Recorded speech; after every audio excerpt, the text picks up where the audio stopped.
ሰላም ውዴ ቻናል የቤተሰቦች ይሄ ቴክ ድሮፕ ነው። ዛሬ ስለ ቢትኮይን አሁናዊ ዋጋና ወደፊት ይኖረዋል ተብሎ ስለሚገመተው ዋጋ የምነግራችሁ ይሆናል። በመጀመሪያ ግን ቪዲዮአችንን ከመጀመራችን በፊት ቻናላችንን ላይክ፣ ሼር፣ ሰብስክራይብ በማድረግ ጀምሩ። ቀጥታ ወደ ቪዲዮ እንሄዳለን ማለት ነው።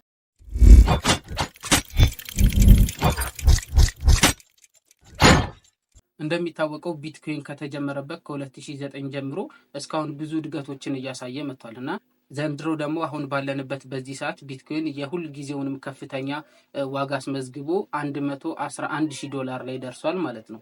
በሚቀጥሉት 10 ዓመታት ደግሞ ቢትኮይን ከ500,000 እስከ $1 ሚሊዮን ይደርሳል ተብሎ ይገመታል የአንዱ ቢትኮይን ዋጋ ማለት ነው። ከነዚህ ምክንያቶች መካከል ብዙ ምክንያቶች ያሉ ቢሆኑም ግን እኔ ዋናዎቹን 4 ምክንያት ነግራቸዋለሁ ማለት ነው። የመጀመሪያው ዶናልድ ትራምፕ ይፈርሙታል ተብሎ የሚጠበቀው ቢትኮይንን ሪዘርቭ አሴት የማድረግ ነገር ነው። ዶናልድ ትራምፕ በማርች 2025 ይፈርሙታል ተብሎ የሚጠበቀው ቢትኮይንን ሪዘርቭ አሴት የማድረግ ወይም የአሜሪካ ተቀማጭ አሴት የማድረግ ነገር እንደተባለው የሚፈረም ከሆነ ለቢትኮይን በጣም ትልቅ በረከትን ይዞለት ይመጣል ተብሎ ነው የሚጠበቀው። ዋጋውንም ይጨምርለታል ተብሎ ነው የሚጠበቀው። ሁለተኛው ጉዳይ ደግሞ ያው ከአሜሪካ ጋር የተያያዘ ሲሆን አሜሪካ ላይ የተቀማጭ ገንዘብ የወለድ መጠኑ የሚቀንስ ከሆነ ሰዎች ደግሞ ወደ ሌሎች አማራጮች ይሄዳሉ። ከዛ መካከል ቢትኮይን ላይ ኢንቨስት የሚያደርገው ሰው ቁጥር ይጨምራል ተብሎ ይጠበቃል፣ የወለድ ምጣኔው ከቀነሰ ማለት ነው። ሶስተኛው ተቋማቶች ቢትኮይን ላይ ኢንቨስት የማድረግ ፍላጎታቸው እየጨመረ በመምጣቱ ነው።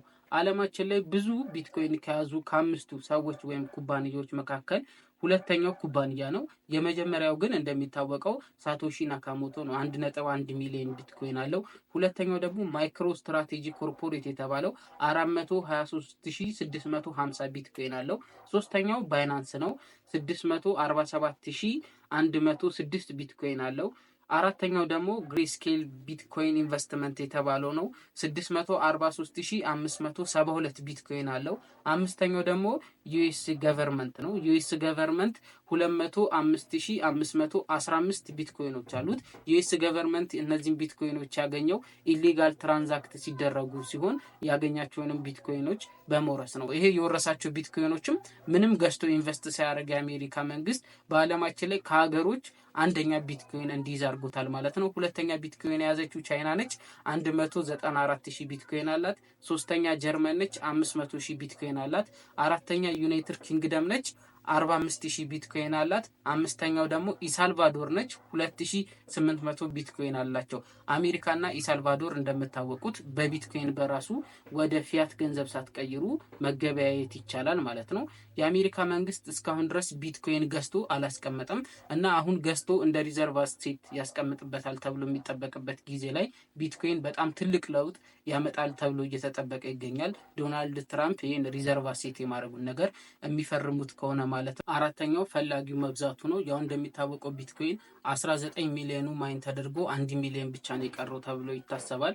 1 ሚሊዮኑ ማይን ከተደረገ ከዛም በኋላ ቢትኮይን ማግኘት የምንችለው ሰዎች ላይ ነው። በዛም ምክንያት ስለሚያልቅ ቢትኮይን ይወደዳል ተብሎ ስለሚታሰብ ብዙ ሰዎች ቢትኮይን የመግዛት ፍላጎት አላቸው ማለት ነው። በተለይ ቅድም እንደነገርኳችሁ ከአሜሪካ በኩል ያሉ ውሳኔዎች የሚወሰኑ ከሆኑ ለቢትኮይን በጣም ጥሩ ናቸው ተብለው ይጠበቃሉ። እንደ ሪዘርቭ አሴት አይነቱን ነገር አሜሪካ ቶሎ የምትወስን ከሆነና የተባለው ነገሮች የሚፈጸሙ ከሆነ የቢትኮይን መጪው ዕጣ ፈንታ በጣም ብሩ ነው ማለት ይቻላል። ለዛሬ በቢትኮይን ዙሪያ ያስኩላችሁ ፕሮግራም ይህን ይመስል ነበረ። ቻናላችንን ከወደዳችሁት ላይክ፣ ሼር፣ ሰብስክራይብ ማድረጋችሁ እንዳትረሱ።